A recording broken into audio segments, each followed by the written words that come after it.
Hello दोस्तों, आप लोगों का स्वागत है बिहार बीएसएससी प्रैक्टिस सेट 5 में। दोस्तों ये बुक खान सर का बुक है। आप लोगों को पता ही होगा, हाल ही में हुए बिहार दरोगा के एग्जाम में खान सर के बुक से लगभग 71 क्वेश्चन एक ही बुक से आया था। तो मैं क्यों ना इसी बुक का मैंने सोचा कि बिहार बीएसएससी के लिए सारा सेट को कवर कराया जाए। और आप लोग काफ़ी ज़्यादा कमेंट भी करते हैं कि सर खान सर के बुक का पूरा क्वेश्चन आंसर करवाइए। तो चलिए मैं आज आपको इस बुक से करवा रहा हूँ। इससे पहले 4 सेट अपलोड कर चुका हूँ, चाहे तो आप मेरा पीछे वाला वीडियो जा करके देख सकते हैं।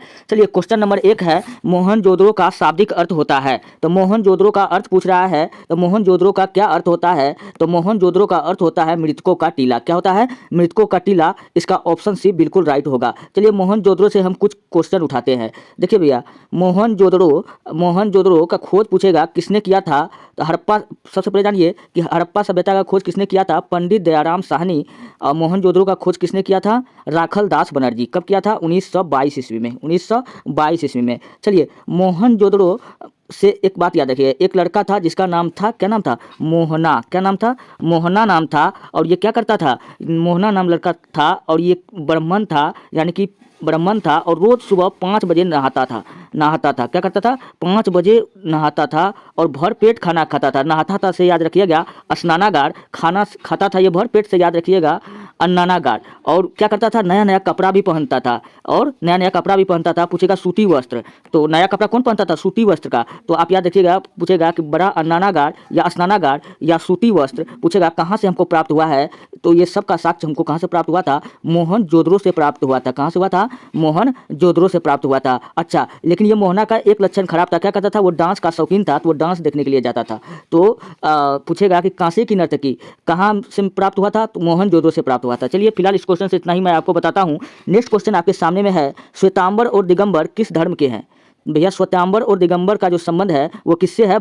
जैन धर्म से है। किससे है? तो जैन धर्म से है। चलिए पहली बात तो हम जानते हैं कि जैन धर्म का स्थापना पूछे किसने किया था, तो आपको बताना है ऋषभदेव ने। किसने किया था? ऋषभदेव ने किया था। अच्छा, ऋषभदेव का पूछेगा प्रतीक चिन्ह क्या है? तो ऋषभ क्या है? वृषभ है। क्या है? वृषभ है। चलिए जैन धर्म में पूछेगा कि टोटल कितने गुरु हुए? तो जैन धर्म में टोटल 24 गुरु हुए। कितने गुरु हुए? 24 गुरु हुए। अच्छा, जैन धर्म के पूछेगा कि प्रथम गुरु था ऋषभदेव, 24वां गुरु कौन था? तो 24वां गुरु सबसे इंपॉर्टेंट कौन था? महावीर स्वामी। कौन था? महावीर स्वामी का बचपन का नाम पूछे क्या था? तो आपको बताना है वर्धमान था। क्या था? वर्धमान था। और भी क्वेश्चन याद रखना है क्या? जैन धर्म के 23वें गुरु कौन था? सुपार्श्वनाथ। अच्छा, जैन धर्म के 19वें गुरु कौन था? मल्लीनाथ। चलिए आप इतना क्वेश्चन भी याद रखिएगा। बढ़ते हैं नेक्स्ट क्वेश्चन में। क्वेश्चन आपके सामने में है 3 नंबर का, बारदोली सत्याग्रह के प्रमुख नेता कौन था? तो बारदोली सत्याग्रह सबसे पहले जानिए ये हुआ कब था? ये हुआ था 1928 ईस्वी में। कब हुआ था? 1928 ईस्वी में हुआ था। बारदोली कहाँ पड़ता है? गुजरात में। कहाँ पड़ता है? गुजरात में। यहाँ के किसानों से जबरदस्ती क्या करता था? ज़्यादा टैक्स लिया करता था। तो चलिए यहाँ का जो नेता था वो कौन था? सरदार पटेल था। कौन था? सरदार पटेल। सरदार पटेल को हम लोग किस नाम से जानते हैं? लौह पुरुष। किस नाम से जानते हैं? भारत का बिस्मार्क और लौह पुरुष के नाम से जानते हैं। पूछेगा क्वेश्चन, पूछेगा भारत का बिस्मार्क किसे कहते हैं? सरदार वल्लभ भाई पटेल। लौह पुरुष किसे कहते हैं? सरदार वल्लभ भाई पटेल। अच्छा, पूछेगा स्टैच्यू ऑफ यूनिटी किसका है? तो सरदार वल्लभ भाई पटेल का प्रतिमा है। पूछेगा ये कहाँ बना है? तो गुजरात में। ये सबसे ऊंची प्रतिमा है। चलिए हम लोग नेक्स्ट क्वेश्चन की ओर बढ़ते हैं और ये इसका राइट आंसर क्या हो जाएगा? ऑप्शन सी हो जाएगा, सरदार पटेल। चलिए चौथा नंबर का क्वेश्चन है, खान अब्दुल गफ्फार खान को और किस नाम से जाना जाता है? तो खान अब्दुल गफ्फार खान का पूछ रहा है कि किस नाम से जाना जाता है। तो खान अब्दुल गफ्फार खान को हम लोग फ्रंटियर गांधी किस नाम से जानते हैं? फ्रंटियर गांधी यानी कि सीमांत गांधी के नाम से जानते हैं। किस नाम से जानते हैं? सीमांत गांधी के नाम से जानते हैं। इसलिए इसका ऑप्शन सी बिल्कुल राइट होगा। थोड़ा सा खान अब्दुल गफ्फार खान के बारे में और जानिए। इन्होंने एक संस्था का स्थापना किया था, खुदाई खिदमतगार। किस संस्था का स्थापना किया था? खुदाई खिदमतगार। पूछेगा खुदाई खिदमतगार नामक संस्था किसका था? तो आपको बताना है खान अब्दुल गफ्फार खान का था। चलिए 5वां नंबर का प्रश्न आपके सामने में है, निम्नलिखित में से किस गवर्नर जनरल को चलिए 5वां नंबर का प्रश्न है, निम्नलिखित में से किस गवर्नर जनरल को भारतीय प्रेस का मुक्तिदाता कहा जाता है? तो वो कौन सा गवर्नर जनरल था? इसका राइट ऑप्शन बी होगा, सर चार्ल्स मेटकाफ। क्या होगा? Sir Charles Metcalfe. चलिए नेक्स्ट प्रश्न आपके सामने में है 6ठा नंबर का, ब्रिटिश हाउस कॉमन में सर्वप्रथम किस भारतीय ने आर्थिक निष्कासन का सिद्धांत भी भर्त्सना की थी, मतलब किसने दिया था यह सिद्धांत, आपको ये बताना है। तो यह सिद्धांत किसने दिया था, तो यह सिद्धांत दिया था भारत का वयोवृद्ध पुरुष दादा भाई नेरोजी। किसने दिया था, दादा भाई नेरोजी ने दिया था। अच्छा, दादा भाई नेरोजी ने दिया था। अच्छा, ये सिद्धांत को क्यों दिया था, इस सिद्धांत में क्या कहा था, क्वेश्चन क्या पूछ रहा है कि पहली बार आर्थिक निष्कासन का सिद्धांत पूछेगा किसने दिया था। इसका मतलब है कि अंग्रेज सरकार कैसे भारत के धन को बर्बाद कर रहा है, लूट कर ले जा रहा है, इन सारा बात अपने किताब में लिखा था। उस किताब का नाम क्या था, उस किताब का नाम था the British unruled in India. The British unruled in India पूछेगा, यह पुस्तक किसका था, दादा भाई नेरोजी का था। दादा भाई नेरोजी ही वो प्रथम व्यक्ति था जिन्होंने पहली बार राष्ट्रीय आय का गणना किया था। किसका गणना किया था, राष्ट्रीय आय का गणना किया था। पूछेगा उस समय राष्ट्रीय आय कितना था, तो 20 रुपया। कितना था, 20 रुपया प्रति व्यक्ति था। चलिए हम लोग नेक्स्ट क्वेश्चन की ओर बढ़ते हैं। अगला क्वेश्चन 7वां नंबर का है।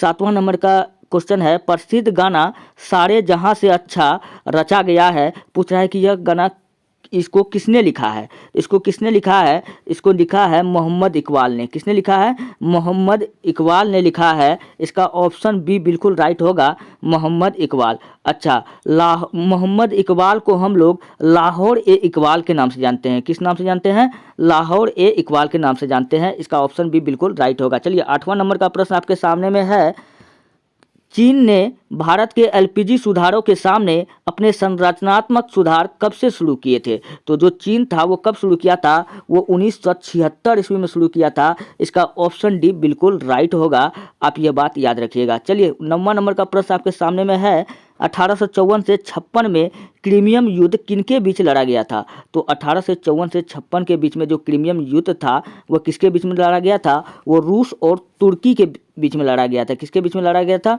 रूस और तुर्की के बीच में लड़ा गया था, जिसमें यूएसए ने किसका साथ दिया था, वो रूस का साथ दिया था। चलिए 10वां नंबर का प्रश्न है, भारत की संविधान सभा की संघ की शक्ति समिति के अध्यक्ष कौन थे।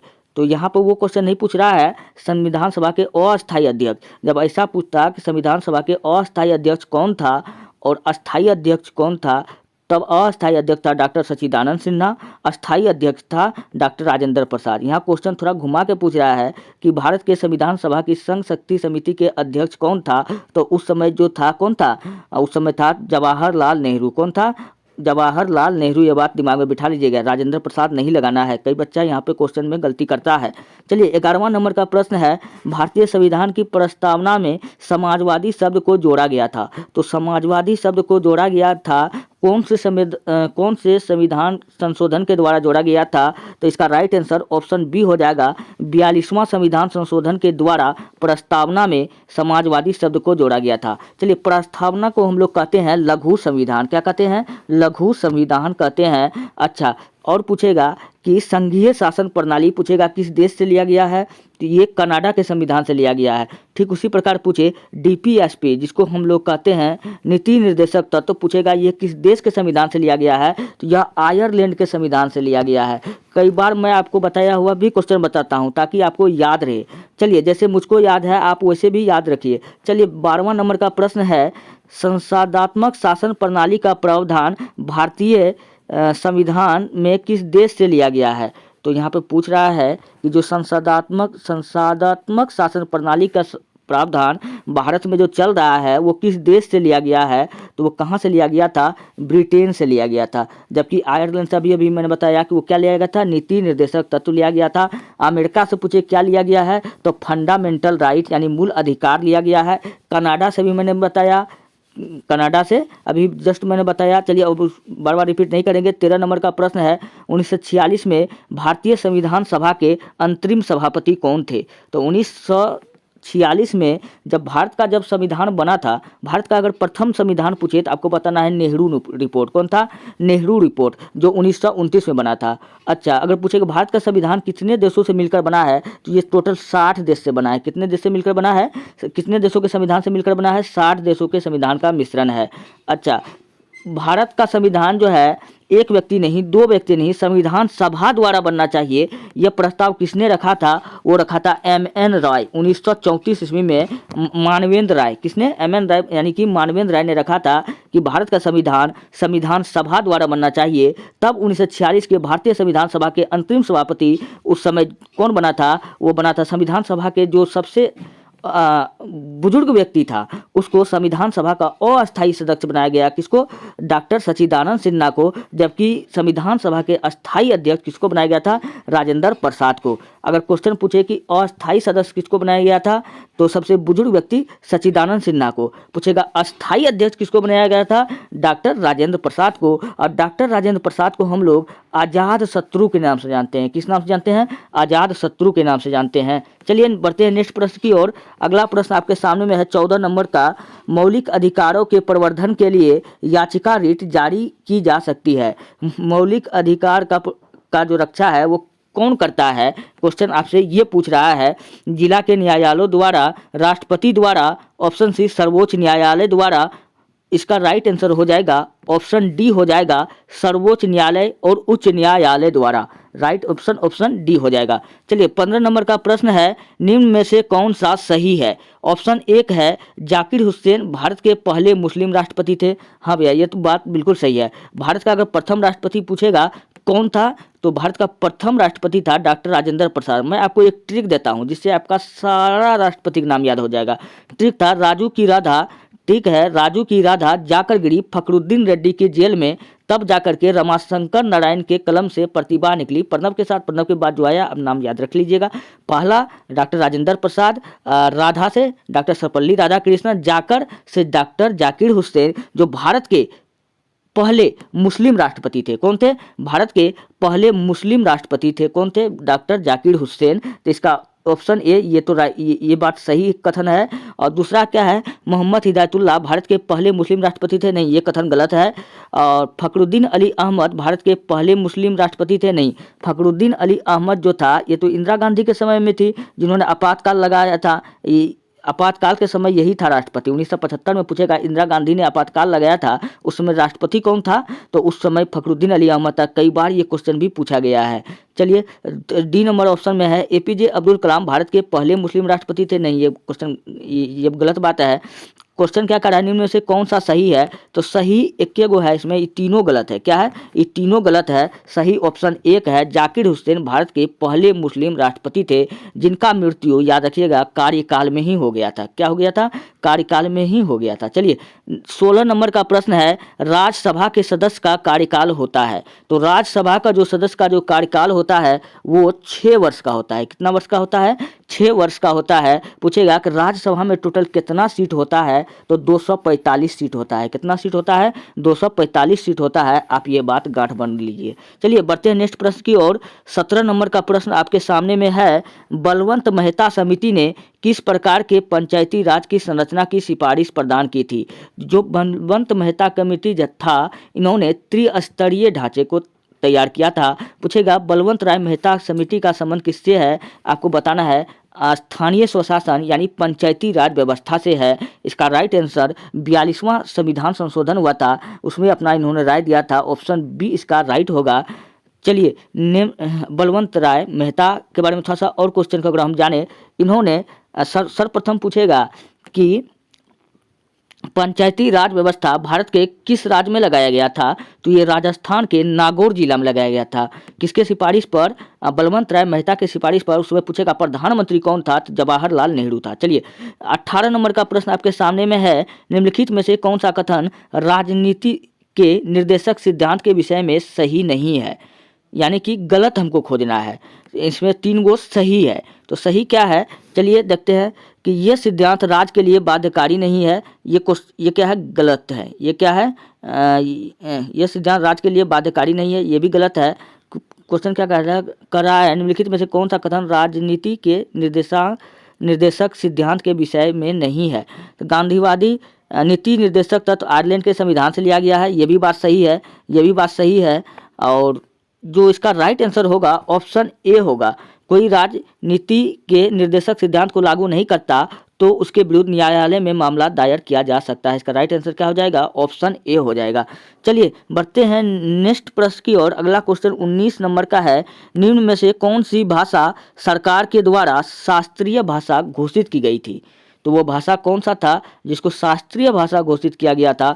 वो कौन था? कन्नड़। कौन था? कन्नड़।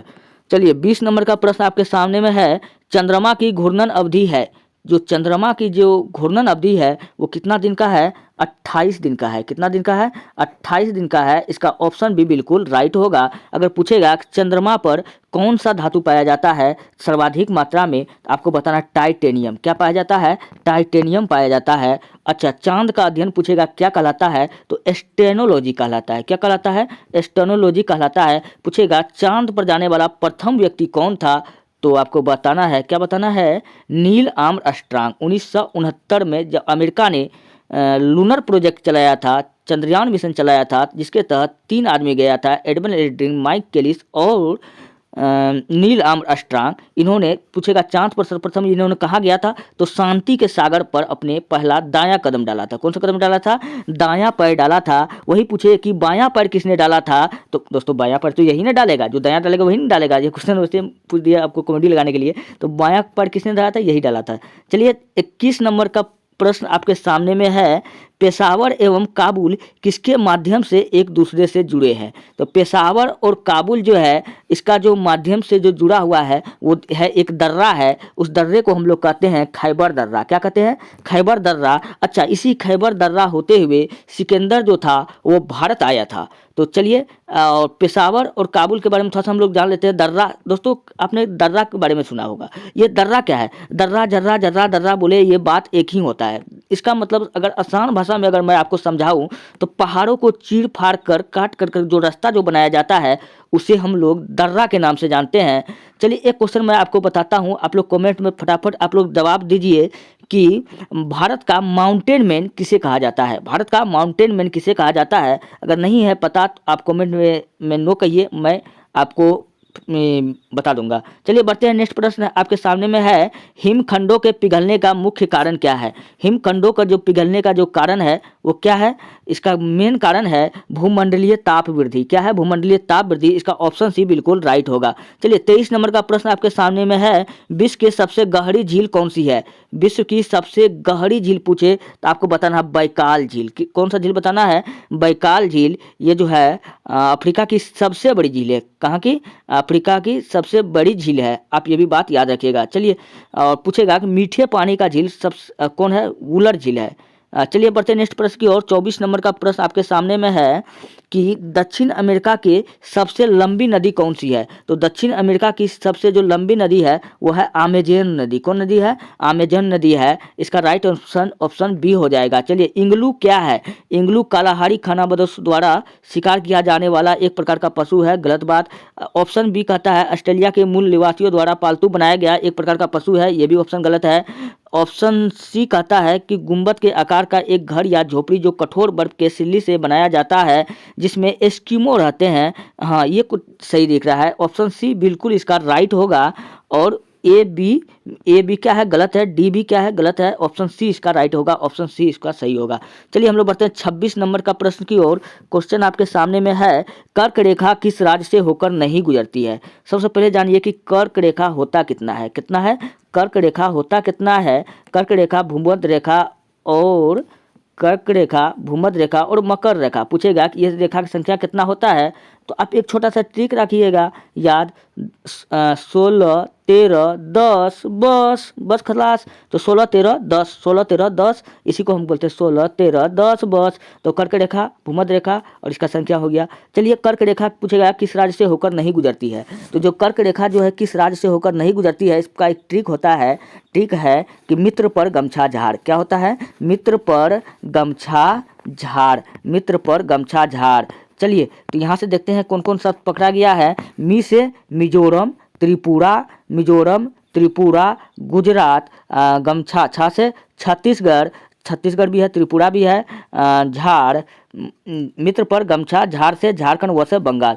चलिए यहाँ पर जो हमको जो दिख रहा है उड़ीसा नहीं दिख रहा है। सब राज्य का नाम आया, उड़ीसा नहीं है, झार से रो से राजस्थान तो हो ही जाता है, तो उड़ीसा नहीं है। इसका राइट आंसर क्या हो जाएगा? ऑप्शन सी हो जाएगा, उड़ीसा। उड़ीसा में पूछेगा कौन सा बांध है, तो आपको बताना हीराकुंड बांध है। पूछेगा किस नदी पे है, तो आपको बताना महानदी पे है। किस नदी पे है? महानदी पे है। चलिए हम लोग बढ़ते हैं नेक्स्ट प्रश्न की ओर। अगला क्वेश्चन है 28 नंबर का। सांख्यिकी और कार्यक्रम कार्यान्वयन मंत्रालय द्वारा 2016 से 17 के लिए दिए गए बागवानी आंकड़ों के अनुसार सबसे बड़ा फल उत्पादक भारतीय राज्य कौन सा बना है? तो वो सबसे बड़ा फल राज्य कौन सा बना है? वो बना है आंध्र प्रदेश। कौन बना है? आंध्र प्रदेश बना है। इसका ऑप्शन ए बिल्कुल राइट होगा। पूछेगा कि आंध्र प्रदेश किसके लिए फेमस है, तो आपको बताना है आंध्र प्रदेश को हम लोग कहते हैं अंडों की टोकरी। क्या कहते हैं? अंडों की टोकरी। अच्छा, आंध्र प्रदेश से एक क्वेश्चन याद रखिएगा। यहाँ के शास्त्रीय नृत्य को हम लोग कहते हैं क्या कहते हैं? मुखौटा। पूछेगा मुखौटा कहाँ का लोक नृत्य है, आपको बताना है आंध्र प्रदेश का है। चलिए बढ़ते हैं नेक्स्ट प्रश्न की और 29 नंबर का प्रश्न आपके सामने में है। निम्न में से कौन सा कथन हरित क्रांति के बारे में सही नहीं है? तो चलिए सबसे पहले हरित क्रांति के बारे में जान लेते हैं। तो हरित क्रांति भारत में 2 बार किया गया था। कितना बार किया गया था? 2 बार किया गया था। 2 बार किया गया था। पहली बार चावल उत्पादन के लिए, दूसरी बार गेहूं उत्पादन के लिए किया गया था। तो हरित क्रांति का अगर पिता पूछे भारत में किसे कहा जाता है, तो MS स्वामीनाथन। नोट कर लीजिए भैया, कई बार पूछा गया है MS स्वामीनाथन। जबकि विश्व में पूछे हरित क्रांति का पिता किसको कहा जाता है, तो नॉर्मन ई बोरलॉग। किसको कहा जाता है? नॉर्मन ई बोरलॉग को कहा जाता है। अब क्वेश्चन यहाँ आपका थोड़ा सा ऑप्शन पढ़िए। क्वेश्चन कह रहा है निम्न में से कौन सा कथन हरित क्रांति के बारे में सही नहीं है? पहला, यह केवल चावल के उत्पादन में सफल हुआ था। अभी भी मैंने बताया कि यह क्रांति 2 बार किया गया था। पहला चावल और गेहूं के उत्पादन को बढ़ाने के लिए। तो इसका ऑप्शन डी तो गलत हो गया। और दूसरा क्या है, प्रारंभ में इसका लाभ पंजाब, हरियाणा, पश्चिमी उत्तर प्रदेश के नहीं सबको मिला था। ये भी इसका गलत हो जाएगा। और इसका क्या है ऑप्शन ए है, इसका प्रारंभ 1966 में खरीफ ऋतु में हुआ। इसका प्रारंभ अधिक उपज देने वाले बीजों के उपयोग से हुआ। इसका राइट आंसर क्या हो जाएगा? इसका राइट आंसर हो जाएगा, अच्छा, यह केवल चावल उत्पादन में सफल रहा। हाँ, कह क्या रहा है, निम्न में से कौन सा कथन हरित क्रांति के बारे में सही नहीं है? तो सही नहीं है तो भाई यही सही नहीं है। ये केवल चावल उत्पादन में थोड़ी हुआ था। ये तो हम बताए चावल का भी उत्पादन में हुआ था और गेहूं के भी उत्पादन में किया था। इसका राइट आंसर ऑप्शन डी हो जाएगा। चलिए ऑप्शन 30 नंबर का प्रश्न है कि 2001 से 2011 के दशक में भारत निम्नलिखित राज्यों में से किसमें सर्वाधिक जनसंख्या वृद्धि दर रहा? भारत का कौन सा राज्य में 2001 से 2011 के बीच में जनसंख्या ज़्यादा बढ़ा? तो आपको बताना है मेघालय। क्या बताना है? मेघालय के बारे में बताना है। और अरुणाचल प्रदेश। और सॉरी दोस्तों, एक क्वेश्चन मैंने आपको बता दिया। अरुणाचल प्रदेश का नृत्य था मुखौटा, वहाँ गलती से निकल गया था। पूछेगा किस राज्य का लोक नृत्य मुखौटा है? अरुणाचल प्रदेश का, वहाँ गलती से निकल गया था। अच्छा, अरुणाचल प्रदेश 2001 से 2011 के दशक में भारत में निम्नलिखित राज्यों में से किसमें सर्वाधिक जनसंख्या वृद्धि हुआ था? वो किसमें हुआ था? तो वो मेघालय में हुआ था। वही पूछेगा सबसे कम जनसंख्या वृद्धि कहाँ हुआ था? तो अरुणाचल प्रदेश में हुआ था। कहाँ हुआ था? अरुणाचल प्रदेश। और अरुणाचल प्रदेश का अगर शास्त्रीय नृत्य पूछे तो आपको बताना मुखौटा, वहाँ गलती से बता दिए थे। कौन? अरुणाचल प्रदेश का है मुखौटा। चलिए बढ़ते हैं नेक्स्ट प्रश्न की और 31 नंबर का प्रश्न आपके सामने में है। निम्न में से किसके कारण राष्ट्रीय आय के चक्राकार प्रवाह का आकार घटता है? तो राष्ट्रीय आय के चक्राकार प्रवाह का आकार घटता है किसके कारण? तो ये घटता है आयात के कारण। किसके कारण? ऑप्शन डी इसका राइट होगा। चलिए 32 नंबर का प्रश्न आपके सामने में है। कौटिल्य के अर्थशास्त्र के अनुसार निम्नलिखित में से कौन सा राज्य के करों की वसूली के लिए जिम्मेदार था? तो इसका राइट आंसर हो जाएगा ऑप्शन डी इसका राइट होगा नागरिक। चलिए 33 नंबर का प्रश्न है, गालिब थे। मिर्जा गालिब पूछ रहा है कि ये कौन था? गालिब मतलब कौन? मिर्जा गालिब। पूछेगा ये कौन था? कवि था, सुफिसन था, चित्रकार था, राजा था? ये कौन था भैया? ये कवि था। इसका राइट आंसर हो जाएगा ऑप्शन ए हो जाएगा। और एक शायर भी था, ये भी हो सकता है। चलिए 34 नंबर का प्रश्न आपके सामने में है। भारत का जीव मंडल रिजर्व नंदा देवी यूनेस्को किस राज्य में स्थित है? यूनेस्को ने इसको विश्व धरोहर में शामिल किया है। पूछेगा कि नंदा देवी जो है, नंदा देवी नेशनल पार्क, कौन है? गोविंदा नेशनल पार्क, और उसके बाद राजाजी नेशनल पार्क, फूलों की घाटी नेशनल पार्क। पूछेगा ये सब पार्क कहाँ पर है? तो आपको बताना है उत्तराखंड में है। कहाँ पर है? उत्तराखंड में है। चलिए ये भी क्वेश्चन मैंने आपको बता दिया। 35 नंबर का प्रश्न है, अंतर्राष्ट्रीय मजदूर दिवस कब मनाया जाता है? तो मजदूर दिवस मनाया जाता है 1 मई को। सबको पता है कब मनाया जाता है? 1 मई को। और 1 मई को मनाया जाता है। चलिए बढ़ते हैं नेक्स्ट प्रश्न की ओर। 36 नंबर का क्वेश्चन आपके सामने में है, कौन सा कथक घराना उस नृत्य शैली के आध्यात्मिक पहलुओं पर ध्यान देता है? तो इसका राइट आंसर कौन सा हो जाएगा? इसका राइट आंसर हो जाएगा लखनऊ। कौन सा हो जाएगा? ऑप्शन सी इसका बिल्कुल राइट होगा, लखनऊ घराना। पूछेगा लखनऊ घराने से कौन संबंध रखता था, तो आपको बताना है कौन रखता था। लखनऊ घराने से जो संबंध रखता था वो कौन था? बिस्मिल्लाह खां। कौन था? उस्ताद बिस्मिल्लाह खां, जिसको भारत रत्न मिला था। चलिए बढ़ते हैं 37 नंबर के प्रश्न की ओर। क्वेश्चन है, उस वैज्ञानिक का नाम बताइए जिसने प्रथम बार टीके की खोज किया था। उस वैज्ञानिक का नाम पूछ रहा है, वो कौन था? Edward Jenner. कौन था वो? Edward Jenner. इसलिए इसका ऑप्शन सी बिल्कुल राइट होगा। थोड़ा सा जानते हैं लुई पास्चर ने क्या दिया था? इन्होंने पास्चुराइजेशन का सिद्धांत दिया था। क्वेश्चन पूछेगा दूध के पास्चुराइजेशन का सिद्धांत किसने दिया था? तो लुई पास्चर ने दिया था। अलेक्जेंडर फ्लेमिंग ने क्या किया था? पेनिसिलिन का खोज किया था। किसका पूछेगा? पेनिसिलिन का खोज किसने किया था? तो अलेक्जेंडर फ्लेमिंग ने किया था। आप ये भी बात याद रखिए, कई बार एग्जाम में पूछा गया है। 38 नंबर का प्रश्न है, कोशिका भित्ति कोशिका में अनुपस्थित होती है। कोशिका भित्ति का काम होता है कि कोशिका का रक्षा करना, अंदर के कोशिका का रक्षा करना। जैसे हमारे शरीर में क्या है? कपड़ा है, कपड़ा हमारे शरीर का रक्षा प्रदान करता है। उसी प्रकार पौधों में जो होता है कोशिका भित्ति पाया जाता है, वो पौधे को सुरक्षा प्रदान करता है। तो क्वेश्चन कहता है कोशिका भित्ति कोशिका में अनुपस्थित होती है, वो किस में अनुपस्थित होती है? तो हमको पता है कि पेड़ पौधा में कोशिका भित्ति होती है, जीव जंतु हम लोग में नहीं है। तो इसका राइट आंसर क्या हो जाएगा? जीव जंतु हो जाएगा। ऑप्शन बी इसका बिल्कुल राइट होगा। चलिए 39 नंबर का प्रश्न है, उपास्थि एक डैश तरह के संयोजी उत्तक है। उपास्थि क्या होता है? जो मुलायम होता है। हड्डी, देखिए भैया, अस्थि एक होता है, अस्थि। अस्थि मतलब कहते हैं हड्डी। हड्डी क्या होता है? वो कठोर होता है। क्या होता है? कठोर होता है। पूछेगा हड्डी में, हड्डी कठोर होता है, तो पूछेगा हड्डी में क्या पाया जाता है? तो हड्डी में पूछेगा कौन सा प्रोटीन पाया जाता है। ये भी क्वेश्चन पूछा गया है, आपको बताना है केसिन। कौन सा प्रोटीन पाया जाता है? तो केसिन नाम का प्रोटीन हड्डी में मायोसिन, किस नाम का प्रोटीन पाया जाता है? मायोसिन नाम का प्रोटीन पाया जाता है। अच्छा, हड्डी में और क्या पाया जाता है? कैल्शियम पाया जाता है। क्या पाया जाता है? कैल्शियम पाया जाता है। हड्डी से हड्डी का जोड़ क्या कहलाता है? लिगामेंट कहलाता है। हड्डी से उपास्थि का जोड़ क्या कहलाता है? मांसपेशी का जोड़ क्या कहलाता है? तो टेंडन कहलाता है। तो ये सब मैंने आपको पहले भी बता चुका हूँ, बार बार बताता ताकि आपको याद रहे। उपास्थि पूछ रहा है कि ये एक संयोजी उत्तक है, ये कैसा है? संयोजी उत्तक मतलब जो लचीला होता है, कोमल होता है। इसका राइट आंसर क्या हो जाएगा? ऑप्शन सी हो जाएगा। ऑप्शन सी हो जाएगा कोमल। हड्डी उपास्थि, समझ गए ना? जो कोमल हड्डी होगा वो उपास्थि में आता है। और खस्सी बकरी का जो हम लोग जो खाते हैं, मांस जो खाते हैं खस्सी का, तो वो जो है क्या है? उपास्थि ना। हड्डी थोड़ी खाते हैं, हड्डी तो कड़ा होता है, हड्डी थोड़ी खाते हैं, उपास्थि खाते हैं। चलिए 40 नंबर का प्रश्न आपके सामने में है, मनुष्य में पित्त का उत्पादन किस अंग में होता है? मनुष्य में जो है पित्त का उत्पादन होता है वो कहाँ होता है? पित्ताशय में। कहाँ होता है? पित्ताशय में होता है। ये भी बात आप याद रखिएगा। थोड़ा सा क्वेश्चन और मैं अगर इधर पूछे तो अमाशय से हम थोड़ा सा आपको क्वेश्चन बता देते हैं। अमाशय में एक हार्मोन निकलता है। पूछेगा अमाशय से कौन सा हार्मोन निकलता है? आपको बताना है इंसुलिन हार्मोन निकलता है। कौन सा हार्मोन निकलता है? तो इंसुलिन हार्मोन निकलता है। अच्छा, क्वेश्चन पूछेगा कि इंसुलिन हार्मोन की कमी से कौन सा रोग हो जाता है? तो आपको बताना है डायबिटीज। क्या बताना है? डायबिटीज रोग हो जाता है। और डायबिटीज को हम लोग कहते हैं मधुमेह रोग। कौन सा रोग? मधुमेह रोग या धीमी मौत, मतलब इंसान धीरे धीरे मौत के करीब चला जाता है। दोस्तों ये था कुल 40 प्रश्न, और इसका पार्ट 2 चाहिए तो आप लोग कमेंट में बताइए। मैं हर रोज यह खान सर का प्रैक्टिस बुक का सॉल्यूशन करा रहा हूँ, क्योंकि ये बहुत इम्पोर्टेंट है एग्ज़ाम के दृष्टिकोण से।